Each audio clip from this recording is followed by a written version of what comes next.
Good morning all of you. നമസ്കാരം. എല്ലാവർക്കും ദൈവത്തിൻ്റെ രക്ഷയും സമാധാനവും ഉണ്ടാവട്ടെ എന്ന് പ്രാർത്ഥിക്കുന്നു.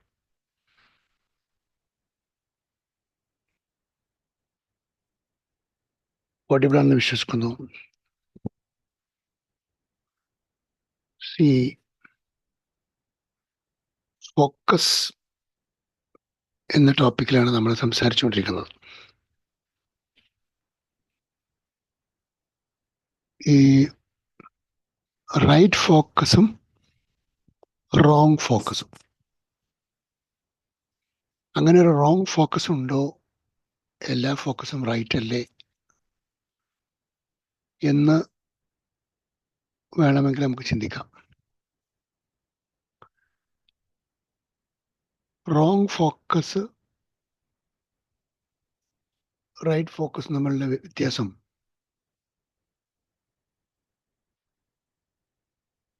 ഫിലോസഫി ഓറിയൻറ്റഡ് ആണ്. ആക്ച്വലി ഒരു ഇൻഡിവിജ്വലിൻ്റെ അയാളുടെ പോളിസി, അയാളുടെ ജീവിതത്തിൽ അയാൾ നിലനിർത്തി പോരുന്ന ക്വാളിറ്റിയോ ആദർശമോ അല്ലെങ്കിൽ അദ്ദേഹത്തിൻ്റെ പോളിസികളോ പദ്ധതികളോ ഒക്കെ അനുസരിച്ചാണ് അദ്ദേഹത്തിൻ്റെ ഗോളും ഫോക്കസും എല്ലാം ഉണ്ടാവും. അതിനപ്പുറത്തേക്ക് അത് ഏത് തരത്തിലുള്ള പോളിസി ആണെങ്കിൽ ആ പോളിസി ഓറിയൻറ്റഡ് ആയിരിക്കും. ഇപ്പം വ്യത്യസ്ത മതവിഭാഗങ്ങൾ, ജാതി മതമില്ലാത്ത ആളുകൾ, ചില പ്രത്യേക ആശയങ്ങൾ പുലർത്തിപ്പോരുന്ന ആളുകൾ, ഇവരൊക്കെ ഇവരവരുടെ ആശയങ്ങൾക്കനുസരിച്ചുള്ള ഗോളും അതിനനുസരിച്ചുള്ള ഫോക്കസാണ് ഉണ്ടാവും. ഇനി റോങ് ഫോക്കസ് എന്ന് പറയുന്നത് എന്താണ്? ശരിക്കും റോങ് ഫോക്കസ് എന്ന് പറയുന്നത് ശരിക്കും ചില സ്ഥലം എനിക്ക് ഓർമ്മയുണ്ട്. എൻ്റെ കുറേ ചെറുപ്പക്കാലത്ത് നമ്മുടെ നാട്ടിലൊരു കമ്പനി വന്നു. ആ കമ്പനിയുടെ വലിയ ഒരു ബിൽഡിങ്ങും അതിനകത്ത് കുറേ നല്ല ഇൻറ്റീരിയേഴ്സും നല്ല സൗകര്യങ്ങളും അങ്ങനെ ഒത്തിരി ഫെസിലിറ്റി കാര്യങ്ങളൊക്കെ ഉള്ള വലിയൊരു ഓഫീസും കാര്യങ്ങളൊക്കെ ഉള്ളൊരു കമ്പനിയായിരുന്നു. ഈ കമ്പനിയുടെ പ്രോപ്പഗണ്ട പരസ്യമോ കാര്യങ്ങളൊക്കെ എന്തൊക്കെയോ വലിയ ബിസിനസ് കാര്യങ്ങളിൽ ആളുകളെ അട്രാക്ട് ചെയ്യലും ആളുകളെ ക്യാഷ് കളക്ട് ചെയ്യലും ഇൻവെസ്റ്റേഴ്സ് മീറ്റിങ്ങും ആകെ മൊത്തം ബഹളം. ഒരു വലിയ തിരക്കും കാര്യങ്ങളും, ആളുകളൊക്കെ വലിയ നാട്ടിൽ വലിയ പറച്ചിലും കാര്യങ്ങളൊക്കെ ആയി. നമ്മുടെ പല നാടുകളിൽ ഇത്തരത്തിലുള്ള പല സംഭവങ്ങളും ഉണ്ടായിട്ടുണ്ട്. Actually at the end of the day സംഭവിച്ചത് എന്താണെന്ന് വെച്ചാൽ, ഒരു ദിവസം ഈ കമ്പനി ഇല്ല, ഈ കമ്പനിയുടെ ആളുകളും ഇല്ല. അപ്പോഴേക്കും അവിടെ ഒരാളോ രണ്ടാളോ 5 ആളോ 10 ആളോ ആയിരക്കണക്കിന് ആളുകൾ അവിടെ ആൾറെഡി ഇൻവെസ്റ്റ് ചെയ്യുകയോ ഷെയർ ഹോൾഡേഴ്സ് ആവുകയോ എന്തൊക്കെയോ ചെയ്തു കഴിഞ്ഞു.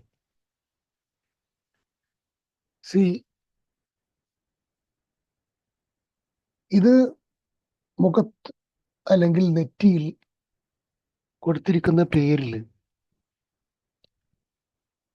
ഒരു പർട്ടിക്കുലർ ആശയത്തിൻ്റെ, ആദർശത്തിൻ്റെ, ലക്ഷ്യത്തിൻ്റെ ആളാണെന്ന് എഴുതി കാണിക്കുകയും എന്നിട്ട് അതനുസൃതമായിട്ടല്ലാതെ മറ്റൊരു ഫോക്കസിൽ പ്രവർത്തിക്കുകയും ചെയ്യുന്ന, മറ്റൊരു ലക്ഷ്യത്തിൽ പ്രവർത്തിക്കുകയും ചെയ്യുന്ന ഒരവസ്ഥ.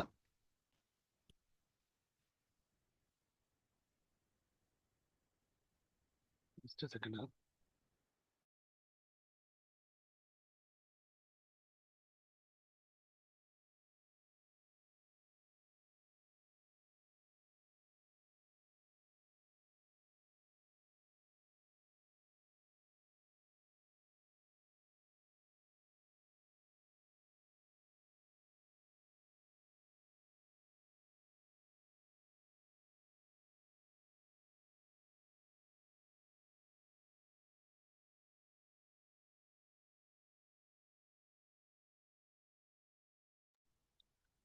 അപ്പൊ നമ്മൾ പറയും അത് റോങ് ഗോളാണ്.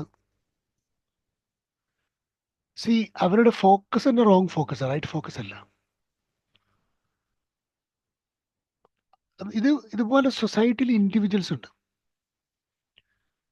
അവർ ഇന്ന ആശയത്തിന്റെ ആദർശത്തിന്റെ ഇന്ന പോളിസിയുടെ ആളാണെന്ന് അവര് നെറ്റിയിൽ കെട്ടിയൊട്ടിച്ച് വെച്ചിട്ട് ആ രീതിയിലുള്ള രീതികളൊക്കെ കാണിച്ച് അറ്റ് ദ എൻഡിൽ അവരുടെ ഫോക്കസ് ആ പറഞ്ഞ പേരും ആളും രീതിയും പോളിസിയും ഫിലോസഫിയും തമ്മിൽ കണക്ഷൻ ഒന്നും ഉണ്ടാവില്ല. ഫോക്കസ് ഒക്കെ റോങ് ആയിട്ടുണ്ടാവും. ഈ ഫോക്കസുകളെല്ലാം റോങ് ആവുന്നത് ബേസിക് റീസൺസ്, അതിൻ്റെ ഡിസ്ട്രാക്ഷൻസും അതിൻ്റെ ഡീവിയേഷൻസും ഒക്കെ ഞാൻ നേരത്തെ പറഞ്ഞു. നമ്മളുടെ ഗ്രീഡും ജലസും അങ്ങനെ പല പല റീസൺസ് കൊണ്ടും നമ്മളെ ഡിസ്ട്രാക്ട് ചെയ്ത് ഡീവിയേറ്റ് ചെയ്ത് കൊണ്ടുപോകാൻ സാധ്യത. സി വൺസ് ഈ റോങ് ഫോക്കസിൽ ഒരാൾ എത്തിയെന്ന് വിചാരിക്കും, ട്രാപ്ഡ് ആയെന്ന് വിചാരിക്കും. ഒരു റോങ് ഫോക്കസിൽ ഒരാൾ നിലനിൽക്കുന്ന ഒരവസ്ഥയിൽ ഉണ്ടാകുന്ന കോൺസിക്വൻസസ് എന്താണ് എന്നുള്ളത് പറഞ്ഞുകൊണ്ട് നമുക്ക് ഇന്നത്തെ സെഷൻ അവസാനിപ്പിക്കാം. എന്താണ് ഒരാൾ റോങ് ഫോക്കസിൽ വന്നാൽ ഉണ്ടാകുന്ന കോൺസിക്വൻസസ്?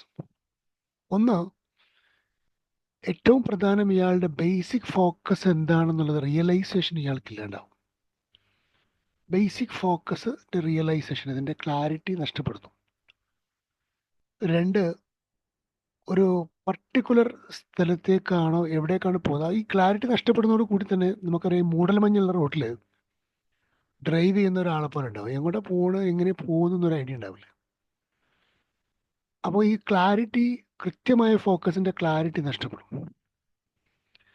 അങ്ങനെ ക്ലാരിറ്റി നഷ്ടപ്പെടുന്ന, ഫോക്കസിൻ്റെ ക്ലാരിറ്റി നഷ്ടപ്പെടുന്ന ഒരു ജേണി നമ്മുടെ ജീവിതത്തിൽ ഉണ്ട് എങ്കിൽ നമ്മൾ ആലോചിക്കേണ്ടത്, വളരെ വൈകാതെ ഇതിന് ഒരു ലക്ഷ്യമെത്താൻ സാധിക്കാതെ ഇത് ട്രാപ്ഡ് ആവും, ഇത് പ്രയാസത്തിലാകും എന്നുള്ളത് മനസ്സിലാവും. എൻഡ് ഓഫ് ദ ഡേ ഈ റോങ് ഫോക്കസിൽ അല്ലെങ്കിൽ ഫോക്കസ്ലെസ് ആയി വരുന്ന സമയത്ത് ഫിസിക്കൽ ഡാമേജുകൾ എന്ത് സംഭവിച്ചാലും ഇല്ലെങ്കിലും മെൻ്റൽ ഡാമേജ് ധാരാളമായിട്ട് സംഭവിക്കും. അതാണ് ഏറ്റവും പ്രധാനം. മെൻ്റലി നമ്മൾ ഈ ഒരു വർഷവും നമ്മൾ വിചാരിച്ച രൂപത്തിലുള്ള കാര്യങ്ങൾ അറ്റൈൻ ചെയ്യാൻ പറ്റിയില്ല. എന്താ കാരണം? ജനുവരി കഴിഞ്ഞു, ഫെബ്രുവരി ആയപ്പോഴും ഫോക്കസ് കറക്റ്റ് ആയിട്ടില്ല, മാർച്ച് ആയപ്പോഴും ഫോക്കസ് കറക്റ്റ് ആയിട്ടില്ല. അത് മെയ് ജൂൺ ജൂലൈ ആയപ്പോഴും ഫോക്കസ് കംപ്ലീറ്റ്ലി റോങ് ഫോക്കസ്, വേറെ എന്തൊക്കെയോ ഫോക്കസിൽ, it was not the right focus എന്നിടത്തേക്ക് കാര്യങ്ങൾ കണ്ണ് പതിഞ്ഞിട്ടുണ്ടായിരുന്നു. പിന്നെ അത് സെപ്റ്റംബർ ഒക്ടോബർ നവംബറിൽ റിവ്യൂ ചെയ്ത് ഡിസംബർ ആകുമ്പോഴേക്കും, എൻഡ് ഓഫ് ദ ഇയർ ആകുമ്പോഴേക്കും ഫോക്കസ്ലെസ് ആയിട്ടുള്ള അല്ലെങ്കിൽ റോങ് ഫോക്കസിലായിട്ട്, നമുക്ക് എങ്ങനെ വേണമെങ്കിലും അതിന് വിളിക്കാം, ഔട്ട് ഓഫ് ഫോക്കസ് നോക്ക്, എന്ത് വേണമെങ്കിലും വിളിക്കാം. പിന്നെ കാൽക്കുലേറ്റ് ചെയ്യുമ്പോൾ റിവ്യൂ എടുക്കുന്ന സമയത്ത് ആവും നമ്മൾ മനസ്സിലാക്കുക, ഇത് വലിയൊരു നഷ്ടമാണല്ലോ ഉണ്ടായത്. ഇത് എഫക്റ്റ് ചെയ്യുന്നത് ഫിസിക്കലി എന്നതിനേക്കാൾ കൂടുതൽ മെൻ്റലിയാണ് എഫക്റ്റ് ചെയ്യുക. അപ്പോഴും നമ്മൾ എൻ്റെ റിവ്യൂ ചെയ്യുമ്പോൾ, നമ്മൾ പേഴ്സണാലിറ്റി റിവ്യൂസ് നമ്മൾ ചെയ്യാറുണ്ട് എല്ലാ വർഷവും. നമ്മൾ പഴയ വീഡിയോസ് എടുത്ത് നോക്കിയാൽ balance sheet, personality balance sheet ഓരോ വർഷത്തിൻ്റെ എൻഡിൽ നമുക്ക് വീഡിയോസ് കാണാൻ പറ്റും. ഓരോ വർഷത്തെ വീഡിയോ ഡിഫറെൻ്റ് ആയിരിക്കും. നമ്മൾ സാധാരണ പറയാറുണ്ട് ക്വാളിറ്റി ചെക്ക്, ക്യാരക്ടർ ചെക്ക്, ഇത്തരത്തിലുള്ള ഏരിയകളിൽ ഹ്യൂമൻ ബീങ്സിനെ എന്തൊക്കെ ഇന്നായി, എന്തൊക്കെ ഔട്ടായി, എന്തൊക്കെ കൂടി, എന്തൊക്കെ കുറഞ്ഞു എന്നതിനെ നമ്മൾ ചെക്ക് ചെയ്യുന്നത് ആ സമയത്ത്. ഇവിടെ മെൻ്റൽ ഡിസ്റ്റർബൻസസ് ഉണ്ടാവുകയും സാഡ്നെസ്സിലേക്ക് മനുഷ്യൻ പോവുകയും, എമോഷണലി ഏറ്റവും വലിയ മേജർ ഇമോഷനുകളിലൊന്നായ സാഡ് എന്ന് പറഞ്ഞ ഇമോഷനിലേക്ക് ഹ്യൂമൻ ബീങ്സ് പോവുകയും, മനുഷ്യന്മാർ പോവുകയും ദുഃഖിതരാവുകയും, ഒരു പക്ഷേ അതിൻ്റെ സബ് ഇമോഷനായ ഡിപ്രഷനിലേക്ക് വരെ ആളുകൾ പോകാൻ, ഡീപ്പറായിട്ട് പോകാനുള്ള സാധ്യത ഉള്ള ഒരു വലിയ കാര്യമാണ് ഔട്ട് ഓഫ് ഫോക്കസ് ആവുകയോ, റോങ് ഫോക്കസ് ആവുകയോ, ഫോക്കസ്ലെസ് ആവുകയോ, ഫോക്കസ് ബ്ലർ സംഭവിക്കുകയൊക്കെ ചെയ്താലുണ്ടാവുന്ന വിഷയം. അപ്പോൾ ഫോക്കസ് ക്ലാരിറ്റി ഉണ്ടാക്കലാണ് ഇതിൻ്റെ ഏറ്റവും വലിയ പ്രധാനപ്പെട്ട ലക്ഷ്യം. ഞാനൊരു സിമ്പിൾ എക്സാമ്പിൾ പറയാം. വീട്ടിൽ കല്യാണം കഴിപ്പിച്ചയക്കാൻ പ്രായം തികഞ്ഞുകൊണ്ടിരിക്കുന്ന ഒരു പെൺകുട്ടി, കല്യാണം കഴിപ്പിച്ചയക്കണം ഈ മകളെ എന്ന് അച്ഛന് തോന്നുന്ന ഒരു സ്വപ്നമായിട്ട് അല്ലെങ്കിൽ ഡ്രീമായിട്ട്, ക്ലാരിറ്റി ആയിട്ട് നിൽക്കുന്നൊരു സംഭവമാണ്. വീട്ടിലേക്ക് കയറി വരുന്ന സമയത്ത് ഗ്രീറ്റ് ചെയ്യാനും വെൽക്കം ചെയ്യാനും ഈ മകള് ഫ്രണ്ടിൽ വരികയോ വെള്ളം കൊണ്ട് കൊടുക്കുകയോ അങ്ങനെ പല സമയത്തും വേറെന്തൊക്കെയോ കാര്യങ്ങൾ ചിന്തിച്ചുകൊണ്ടിരിക്കുന്ന സമയത്തായിരിക്കും അച്ഛനെ ഓർമ്മ, അയ്യോ മകളെ പ്രായമായിക്കൊണ്ടിരിക്കുകയാണ്, കല്യാണം കഴിപ്പിക്കാൻ 1-2 വർഷം കൂടിയല്ലോ. ആളുകൾ പലരും ചോദിച്ചു തുടങ്ങി, സി അതിനുള്ള ഫിനാൻഷ്യൽ സെറ്റപ്പിലേക്ക് പോയിട്ടില്ല, ഉള്ള പല കാര്യങ്ങളും. ഈ സീയിങ് ഈസ് ബിലീവിങ്ങും അതേപോലെ തന്നെ നമ്മൾ ഫോക്കസ് ഔട്ട് ആവുന്ന സമയത്ത് നമ്മൾ അതിനെ ക്ലാരിറ്റി അല്ലെങ്കിൽ വിഷ്വലൈസേഷനോ പിക്ചറൈസേഷനോ ചെയ്യുകയോ ചെയ്താൽ മാത്രമാണ് കണ്ടിന്യൂസ് ആയിട്ടുള്ള നമ്മളുടെ ഒരു ഫോക്കസ് ഇൻ ഫോക്കസിൽ നമുക്ക് നിർത്താൻ പറ്റും. സോ നമുക്കൊരു ഇൻ ഫോക്കസിൽ നമ്മളെ കൊണ്ടുവന്നിട്ടില്ലെങ്കിൽ അത് ഡിലേ ആവുന്ന അവസ്ഥ. ഇതൊക്കെ ഒരു ലൈഫ് ലേണിംഗ് ലെസൺസിൻ്റെ ഭാഗമായിട്ട്, നമ്മുടെ ജീവിതാനുഭവ പാഠങ്ങളുടെ ഭാഗമായിട്ട് പല സന്ദർഭങ്ങളിലും പലപ്പോഴും ഫോക്കസ് ഔട്ട് ആവേണ്ടി വരികയോ റോങ് ഫോക്കസിൽ എൻഡപ്പ് ചെയ്യുകയോ അത് വലിയ സാഡായിട്ട് മാറുകയൊക്കെ ചെയ്ത അനുഭവങ്ങൾ നിങ്ങളുടെ ഓരോരുത്തരിലും ഉണ്ടായിട്ടുണ്ടാവും. അപ്പോൾ നമ്മൾ ആലോചിക്കേണ്ടത്, നമ്മുടെ ലൈഫ് റോങ് ഫോക്കസിലേക്ക് പോകുന്നതിനനുസരിച്ച്, നമ്മുടെ ഫോക്കസ് റോങ് ആവുന്നതിനനുസരിച്ച് നമ്മളുടെ പല കാര്യങ്ങളും റൈറ്റ് ആവില്ല. നമ്മളുടെ എമോഷണൽ ഏരിയകളിലോ മെൻ്റൽ ഏരിയകളിലോ വളരെ ധാരാളമായിട്ട് സീരിയസ് ആയിട്ട് എഫക്റ്റ് ചെയ്യാനുള്ള സാധ്യത വളരെ കൂടുതലാണ്. ഇത് എഫക്റ്റ് ചെയ്യുന്നു എന്നുള്ളത് നമ്മുടെ തോട്ട് സോണിനകത്ത് ഇത് നന്നായിട്ട് എഫക്റ്റ് ചെയ്താൽ പിന്നീട് പറയുന്ന വാക്കുകളിൽ പല തകരാറുകളും സംഭവിപ്പിക്കും. ചിലപ്പോൾ അതിനെക്കുറിച്ച് സീരിയസ് ആയി ചിന്തിക്കുന്ന സമയത്ത് മറ്റൊരാൾ മുമ്പിൽ വന്നുപെട്ട് അയാളോട് ചിലപ്പോൾ ദേഷ്യം വരാം, വേറെ രൂപത്തിൽ റോങ് ആയിട്ട് ബിഹേവ് ചെയ്യാം. സോ ഇതിൻ്റെ അനന്തരഫലങ്ങൾ, ഇതിൻ്റെ കോൺസിക്വൻസസ് ചുറ്റുവട്ടത്തുള്ള പല ആളുകൾക്കും പല കാര്യങ്ങൾക്കും എഫക്റ്റ് ചെയ്യാൻ സാധ്യതയുണ്ട് എന്നുള്ളത് കൊണ്ട് ഈ റോങ് ഫോക്കസിൻ്റെ ഏരിയയിൽ എത്തുമ്പോൾ നമ്മൾ ഒന്ന് ചിന്തിക്കണം. അപ്പോൾ നമ്മൾ മനസ്സിലാക്കേണ്ടത്, ഈ ഫോക്കസിൻ്റെ ഫൈൻ ട്യൂണിങ്, ഇന്നലെ നമ്മൾ പറഞ്ഞ റെസ്പോൺസിബിലിറ്റിയുടെ എണ്ണം കൂടുന്നതിനനുസരിച്ച് ഈ fine tuning daily basis fine tune ചെയ്തുകൊണ്ടേയിരിക്കണം. So let us try to fine tune the focus in a daily basis and let us be more clear in our focus. ഈ ഫോക്കസ് മോർ ക്ലിയർ ആയി wrong ഫോക്കസിലോ അല്ലെങ്കിൽ out of ഫോക്കസിലോ blood ഫോക്കസിലോ ആവാതെ കൂടുതൽ നിരാശയും ദുഃഖവും വരാത്ത രൂപത്തിൽ കാര്യങ്ങളെ ഓവർകം ചെയ്യാനുള്ള ഒരു ട്രൈ നമ്മുടെ ഭാഗത്തു നിന്നുണ്ടെങ്കിൽ that can be the better one. So I wishing you all the very best and have a great day and God bless and thank you so much and love you all.